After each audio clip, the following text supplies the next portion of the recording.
Hi, Kevin. Hey, how you doing? Great. Thank you so much for chatting with me all the way from Ottawa, Canada. We're really in sort of two ends of the world right now. Yeah, I mean that's the amazing thing about technology. And we're talking about this topic of mentoring and coaching and whatnot. I mean, the technology it allows people from all around the world to connect with one another and support one another and do summits and coaching and all these things. It's amazing. I know. I love it. So, before we kind of get started, I want to just read a little bit, a glimpse into sort of what you do for folks who don't already follow your work, and then we're going to kind of dive in. Sound good? Great. Yeah, thank you so much for having me. I'm excited to be here. So, Kevin T. Johns is an author, podcaster, writing coach, and ghostwriter residing in Ottawa, Canada, with his wife and three daughters. Kevin grew up reading comic books, watching horror movies, and playing guitar in punk rock bands. He attended Carleton University, where he attained a double major undergrad degree in English Literature and Film Studies and a master's degree in English Lit. He has published 5 books, ghostwritten several more, and helped hundreds of writers from around the world get their ideas out of their heads onto the page and into readers' hands. Okay, Kevin, so fill in some of the gaps. Tell me sort of this story. What does it mean to go from sort of studying writing and literature to then maybe helping others and then becoming a writer yourself? Or was it the other way around? Yeah, so I mean, I think like most English majors, you finish grad school and you're like, what do I do now? I got to write a book, and so I went to work on it, but it was a long haul. It took about 8 years to get that first book written and published, and I sent it out into the world, got it published, and there was newspaper articles in my hometown of Ottawa, and everyone I knew bought a copy. I play hockey, and my entire hockey team bought the book, and for about a month, everything was just amazing. I was living my dreams, and then after a month, everyone who knew me had bought the book, and my sales went boom. And I suddenly had this realization of, selling books is going to be more difficult than I anticipated. Mm-hmm. And it really was the beginning of a journey for me that continues to this day, over 6 years now, probably since that first book, of learning business and of learning the process of selling a book or selling a service and all these things. And that's how the whole business side of things started for me. Was just I had this realization that I was like, I studied Shakespeare, I watched cinema, I don't know anything about selling a book. And so there was a real process there of learning about business. And as I learned about business, I swiftly learned that selling just a book isn't a very good business endeavor. You can make a lot more money selling products and services. And so I put together an online course where I outlined everything that I'd learned from that 8 year journey of how to write a book and started selling that. And then I discovered, selling courses is hard too. And I eventually ended up working with a business coach who really helped me out and really guided me along the way. And at one point, one of the things he said to me was, well, you should have different tiers in your course. And one tier, you can offer this super high end coaching package. And I was like, oh man, no one's ever going to hire me for a coach, Right, especially right. not that price. Sure, I'll put it up there. It'll make everything else look cheaper. And then people started buying that, and then I started realizing I really love it.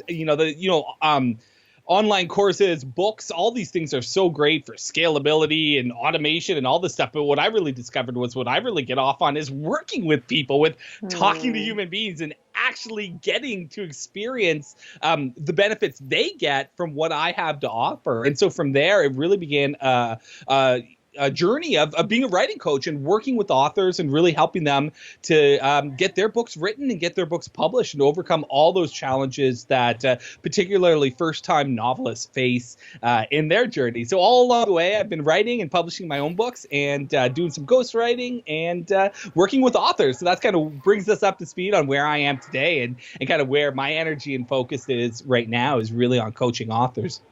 So, I guess talk to me a little bit about making that transition to become a coach yourself.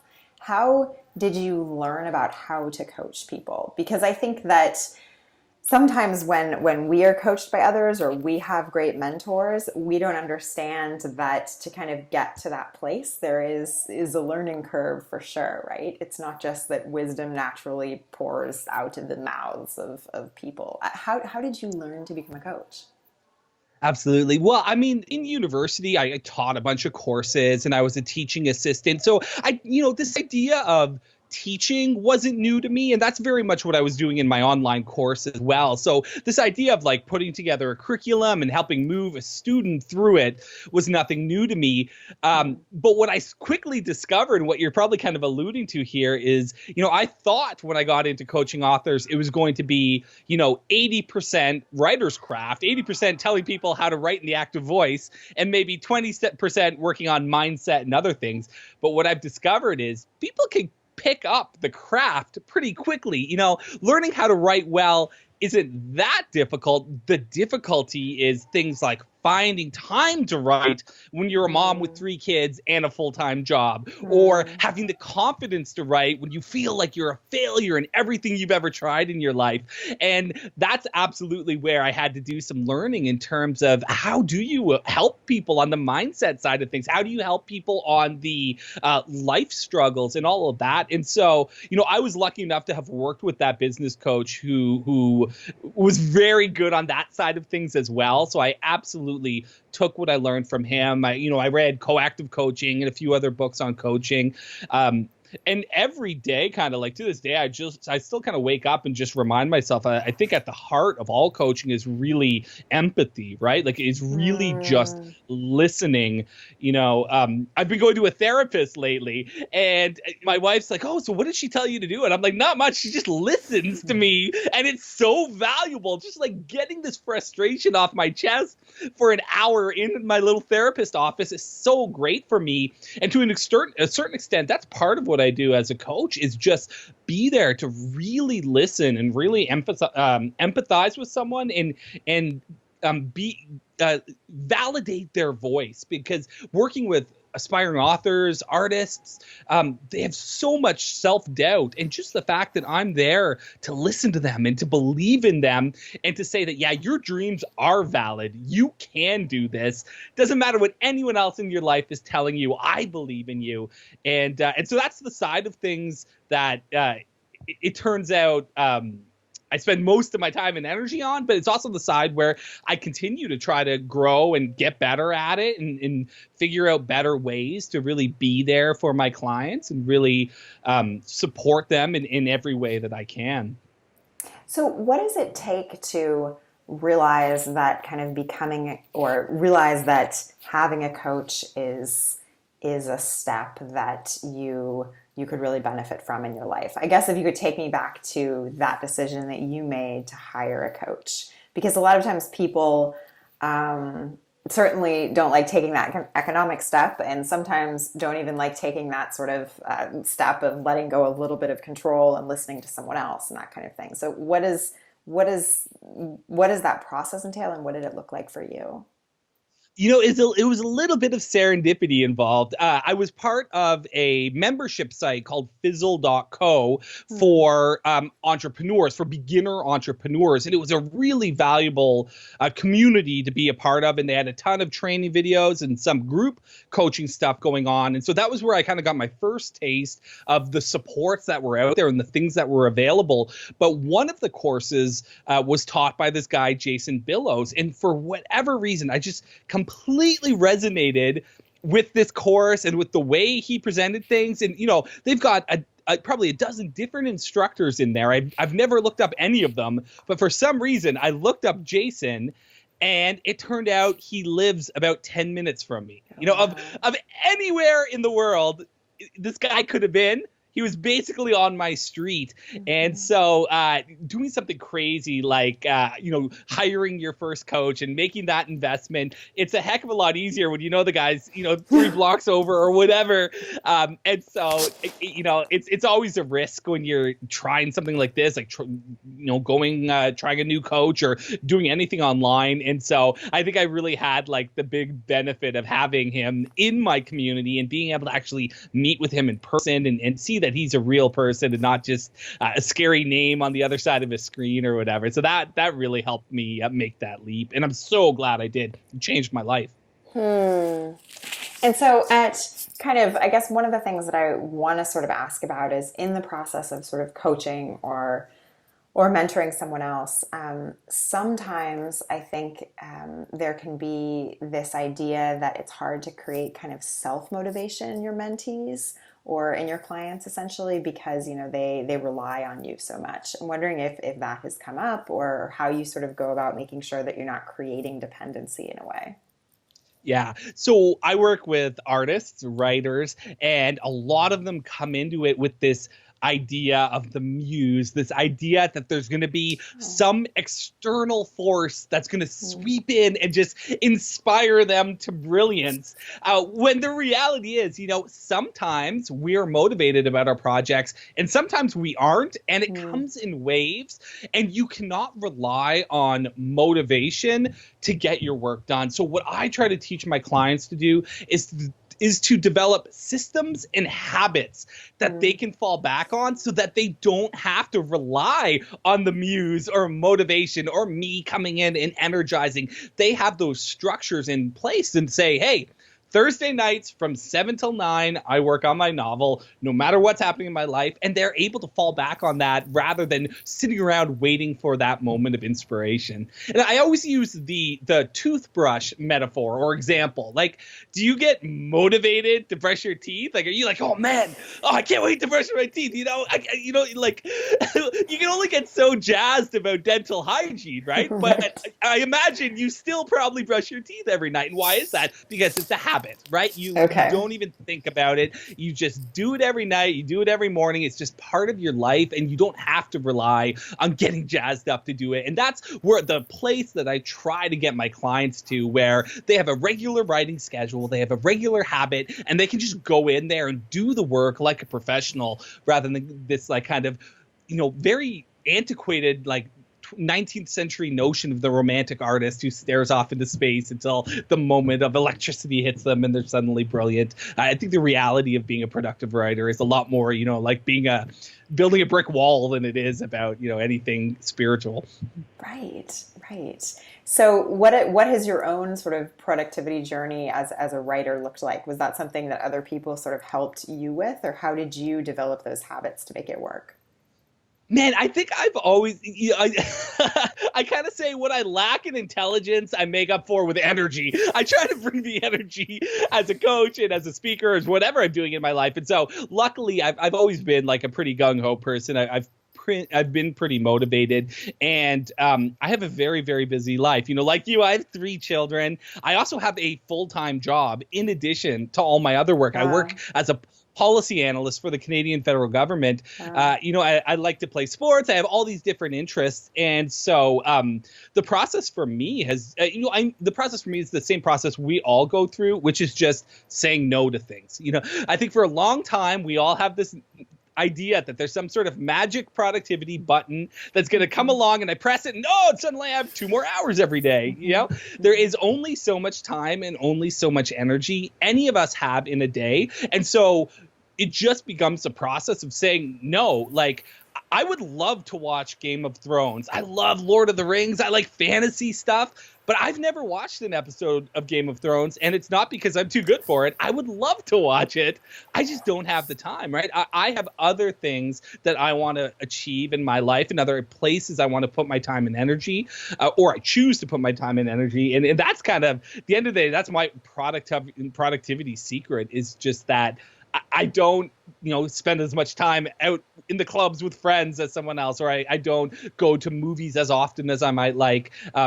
There's no secret answer to achieving everything. You just kind of have to choose a couple things and really go after them wholeheartedly and be willing to say no and let go of some of the other things as much as you would love to do them. And it sounds like this sort of challenge of productivity and creating habits and finding time is something that is very sort of alive in the hearts and minds of your clients, right? It's something they struggle with. Absolutely.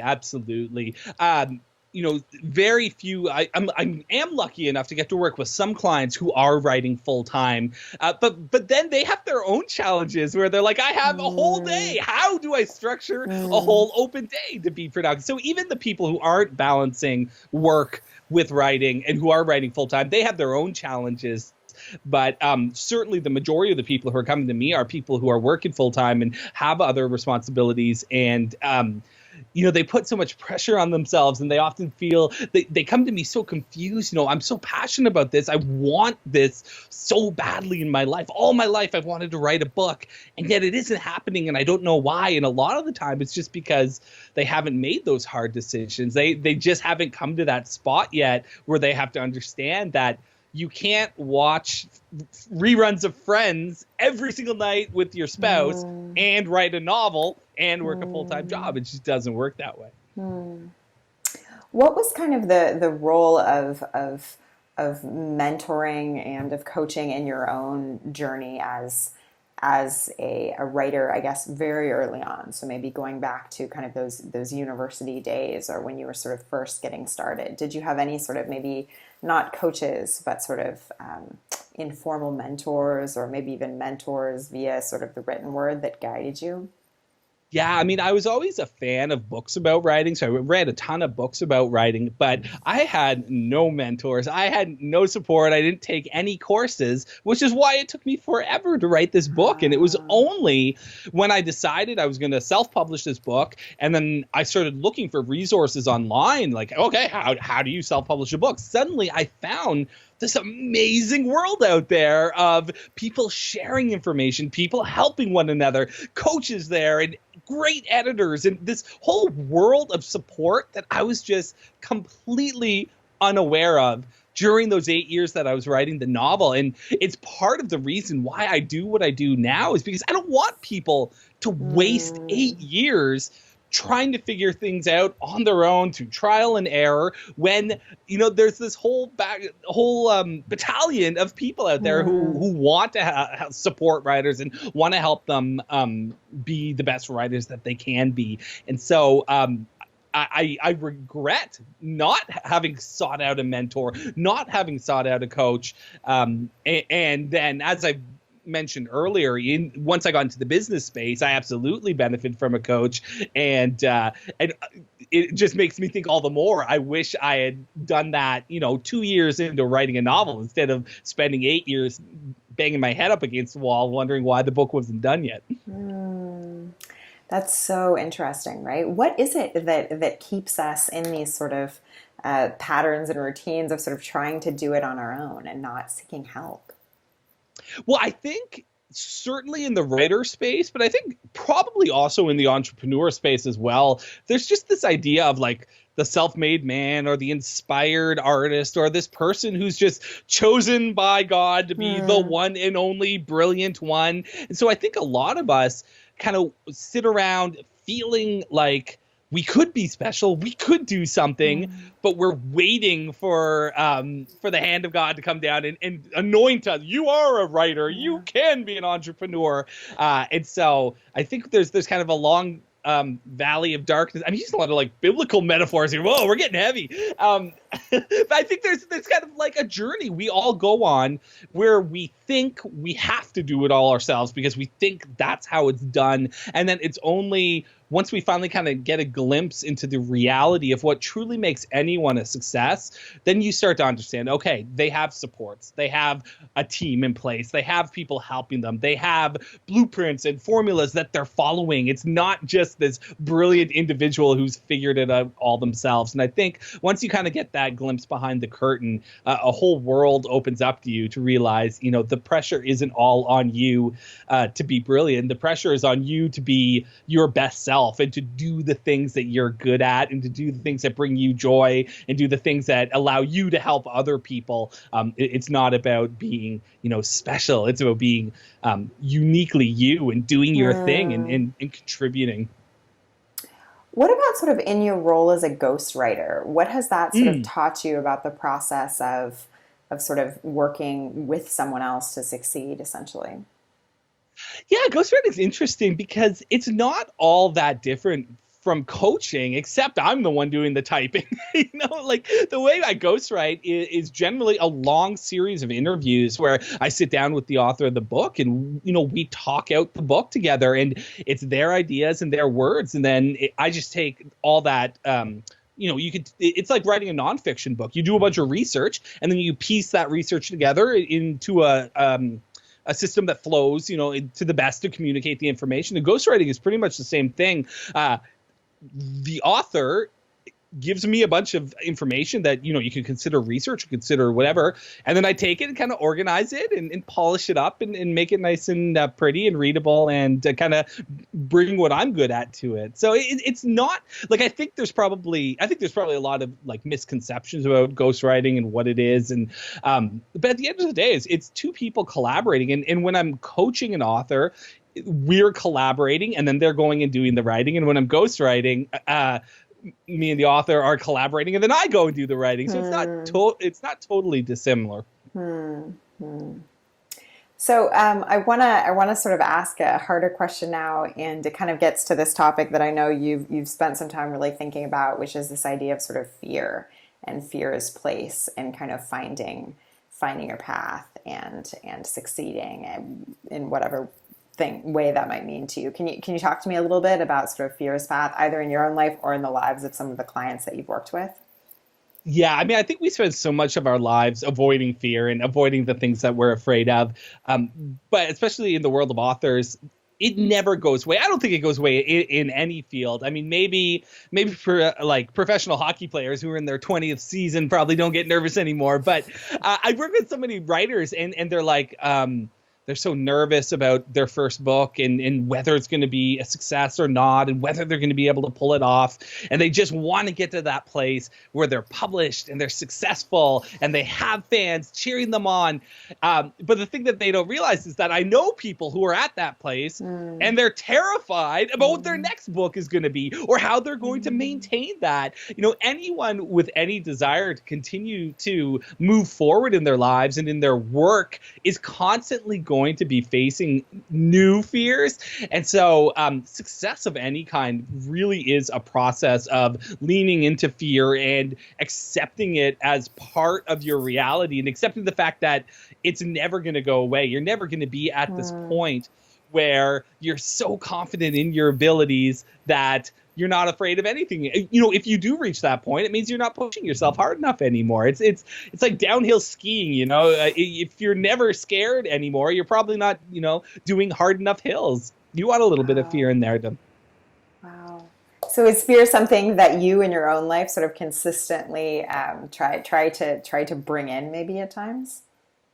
Oh, absolutely. I mean, Stephen Pressfield, he's the author of The War of Art. He has this great line where he says, fear can actually be a great, it's like a divining stick that can point you in the direction that you need to go. So sometimes when you're really confused and you're really unsure you have a bunch of different decisions in front of you, often the one that you're most afraid of is actually the one you want to move into and you want to move towards. So taking a look at the things that are really scaring you can be a really great way of actually identifying what are the things that really matter to you and what are the things that are going to move your life or your career forward in the most significant manner, because the things that aren't scary are probably the things that are already easy for you. And the things that are easy for you, if you just keep doing them, they're not going to make big changes in your life.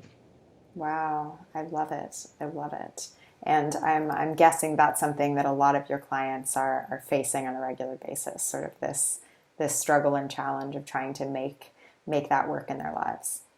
Yeah, the writers that I work with have this really interesting dichotomy going on where they're overcome with fear that they're not good enough, but then they're also like perfectionists and overcome with this fear that like they could do better, I could do more, I could be the greatest writer ever. And it's like it's this belief that they think they're going to be the next Stephen King, but they also think that they're terrible and not good enough. Right? And so it's kind of like about bringing them to that middle place where it's like you can do this. And maybe you won't be the next Stephen King, but you're never going to know whether you're going to be the next Stephen King or not until you finish the book, until you push through the fear and actually publish and see what happens. Wow. I love it. So, Kevin, can you talk a little bit about sort of what you're really focused on these days and where folks can learn more about you?